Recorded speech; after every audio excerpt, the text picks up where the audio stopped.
Hello, Vortex.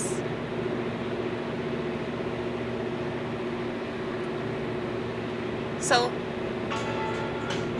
I wanted to shoot a video on the subject of mental illness once again. Mainly because I wanted to address a particular aspect of it that I think not enough people understand. So I know that people that have mental illness tend to play the victim about it. We don't. We don't, because I don't consider myself a victim all because I'm emotional. I don't consider myself a victim all because I struggle sometimes. I don't consider myself a victim all because I can't show up to anything on time. Other people can get mad about that. Other people can misunderstand and misinterpret a lot of things that I experience and the way that I behave that's based off of that experience. Now, I understand that to not show up on time, for something like a job, it inconveniences other people and it puts them in a position that's not fair. Now, luckily, I work at a place where pretty much everybody acts black, and so you can call that racist all you want, but black people are notorious for not showing up on time, which is why there's slang called CP time, which means colored people, okay? So, get mad all you want, but my job is fine with people not being punctual. And also a lot of people do drugs. So, stoners. Stoners tend to not be punctual people. But I know a lot of people that have ADHD and they say that that's something that they really struggle with, showing up on time. And of course, people that are like, by the book, super meticulous, rule-following, law-abiding citizens, those people will never understand those that cannot show up for anything on time, okay? But that's just one element of it. I'm not saying that just because you have a problem with punctuality, you're mentally ill.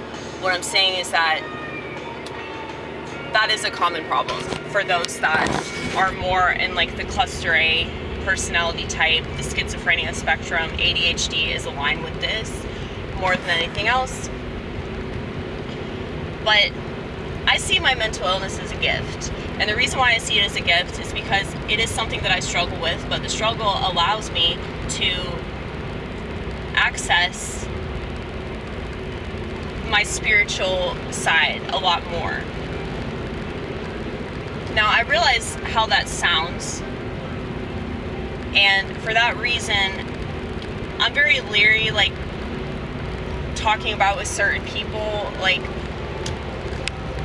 I have no problem, telling people I'm schizo. I have no problem telling people that, I'm hardcore, into my faith or whatever, but, I know how I sound, though. I know how it comes across, and I know what people think. All the prophets were mentally ill by today's standards. Jesus was mentally ill by today's standards. I'm sure that the Holy Mother of God, the Virgin Mary, she would have been considered mentally ill. Mary Magdalene, who had 7 demons removed from her, most definitely, when she told the disciples and she told everybody that he had come back and he'd risen from the dead, nobody believed her crazy ass, right? So, you have to be, on some sort of crazy spectrum in order to be of faith, I think. Because faith in itself is, seemingly toxic to the whole, capitalist, every man for himself, we do what we want, when we want, where we want, because we want, okay? Like, that mindset is oppositional to Christianity and vice versa.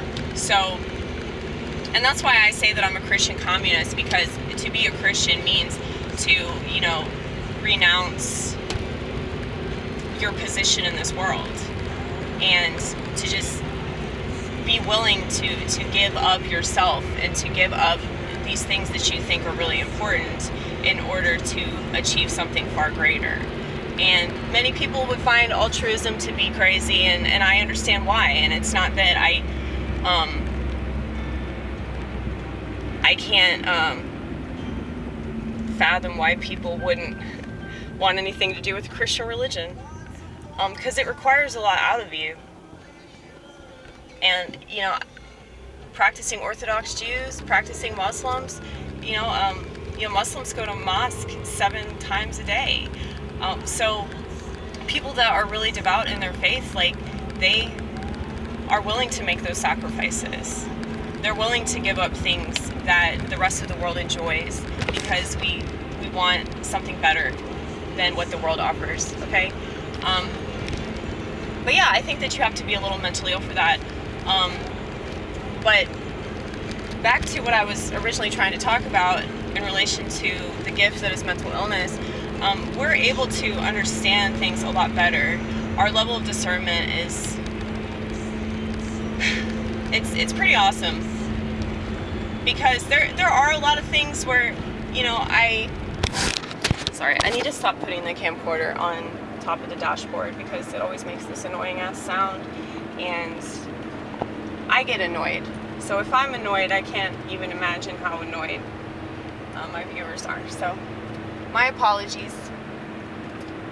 But anyway, it's really easy to play the victim about mental illness. And when you're being encouraged to do that by literally everybody, I mean, if you're so much as having a difficult time, everybody and their brother is going to suggest that you talk to somebody. And by somebody, we mean a Nazi psychiatrist, okay? So, parents do this, teachers do this, the public school system are pushing drugs on kids, okay? That was always the sole intention of the public school system, was just to drug up the kids and indoctrinate them, all right? But, yeah, so when I talk about mental illness being a gift, it's because I can see the beauty of pain. I can see the beauty of trauma. I can see the beauty of having a hard time and relentlessly struggling, okay? Because if you're willing to endure, the gift that you will receive at the end, I promise, is worth it.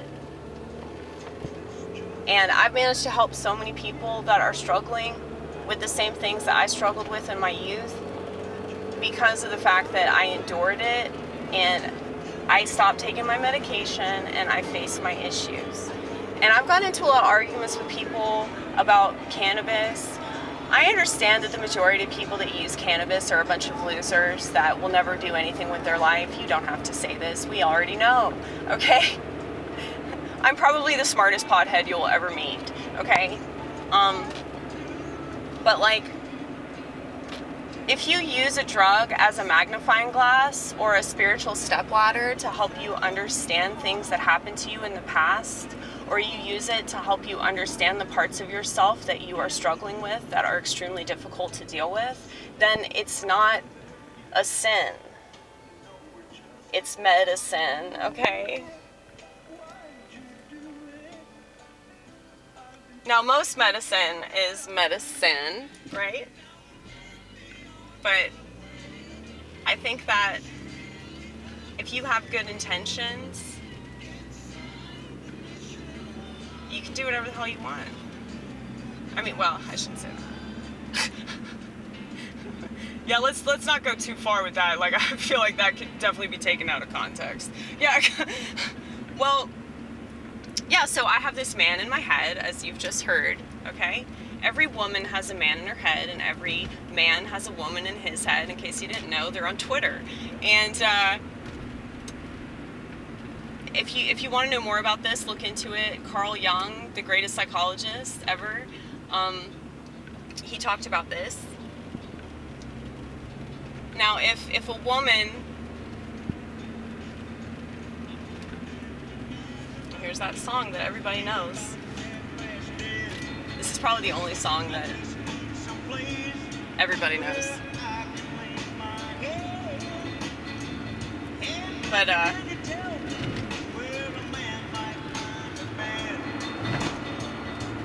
it makes sense why this is a thing, you know, that all women have a masculine side of them, just like all men have a feminine side of them.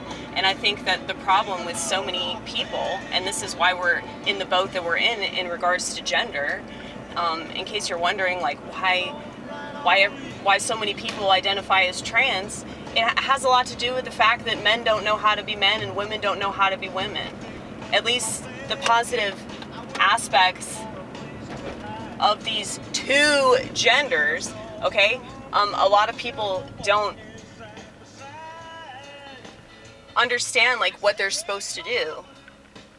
And because they don't know what they're supposed to do, naturally, they're gonna screw it up, you know? I mean, that's why you have men that think that they're alphas because they take a beer can and smash it against their head, okay? That's why you think that women are good because they fucking shop at Bare Minerals and, you know, wear high heels, or, you know, it's like we have these false concepts of femininity and masculinity, and then you are upset because people are like, I don't know that I'm this gender. You know, when people don't know what they're supposed to do, they're probably not going to do it, okay? And all the anti-feminists in the world that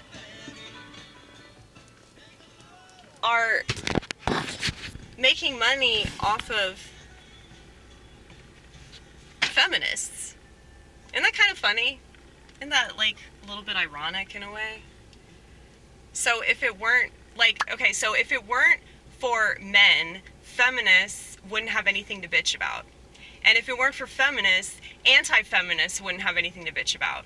You understand? Everybody's a hypocrite.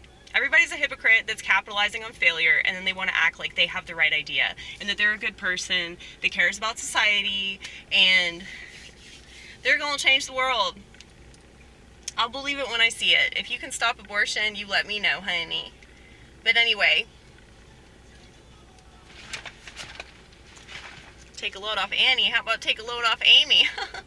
Just kidding. You were so dumb, dude. Yeah, see, that's the man in my head, okay? That's the man in my head, like, correcting me and mocking me. But because I've chased that and I've channeled that in a positive way, and I'm okay with crazy. I don't look at crazy like it's a problem. I don't look at crazy like, oh, I'm so defective and terrible and stupid and I should just slit my wrist, you know? I decided to just go with it, you know? And I'm a lot better for that. But the problem is, because of this man in my head, I tend to push real men away. That's why I don't want to be in a relationship with nobody, because, like, I know that I do that. And it's very painful for me, and it's very painful for him, and it's not fair. It's not fair to know that about myself and to willingly put myself in a situation that I know that I'm going to purposely screw up because I'm not mentally equipped to handle that. Mentally, I, like I said, just want to go off into the woods, man. I will always be like that. But anyway, men have a woman inside of their head, okay? And if they don't keep this in check, it will destroy them, okay? So just to let you know how destructive women are. That if a woman inside of a man's head messes with him enough, she can convince him to kill himself, okay? Whereas the man in a woman's head will just convince her to stay the fuck away from other men. Okay. But you can always use psychology to explain things in a way that's not demonic, I promise. Not all things science related are demonic, okay? But anyway, so I look at mental illness like it's a gift because anything that is traumatic, you can use that and help a lot of people. And I'm not saying that it's not hard. I'm not saying that, you should just play it off like it's not a big deal, okay? And I realize that sometimes I have the tendency to do that, and I'm sorry for that, because I don't ever want to downplay somebody's experience if it's a struggle, but I think that if people stopped playing the victim, and I think that if people stopped whining about things that they struggle with, they would be so much happier, and they'd be so much better off, and they would have this gift that they're able to give to so many people. Just, I know I just sound crazy. Like, trust me, I know. I see myself. I hear myself, okay? Do you see yourself and hear yourself? Probably not. So when people are super duper aware of things, it can give them a sixth sense, but at the same time,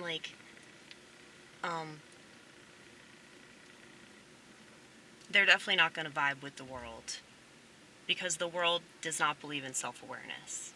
The world believes in making money, okay? Making money and getting famous by doing a TikTok dance, and buying a pair of jeans that gives them confidence for 5 minutes. Okay, like that's the kind of shit that people believe in. And then they wonder why the antidepressant doesn't work. It's like, dude, I know it's so typical for me to suggest suicide, but it's like, the reason why I suggest suicide is because I feel like people are just not alive anyway. But yes.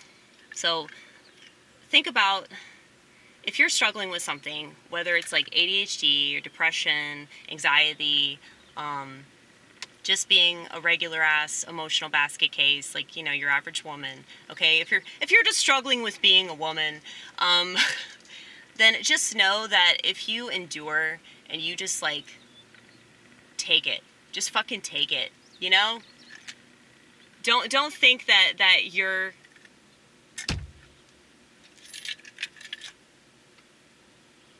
not going to get through it, because you will, honey. You'd be amazed how much you can endure. Okay? We're very fortunate here. First world countries, they really have no idea how good we have it. I know I complain about the government, I complain about America a lot, but I know how good I have it. That's why I complain, because I look at Americans who have no appreciation or understanding for that, and they whine about having to wait in line. They whine about being sad sometimes. And, it's just pathetic. It's absolutely pathetic. This is what you choose to do with your freedom. It's pathetic. But anyway. Yeah, so anything that's a curse can eventually be a gift. Remember that.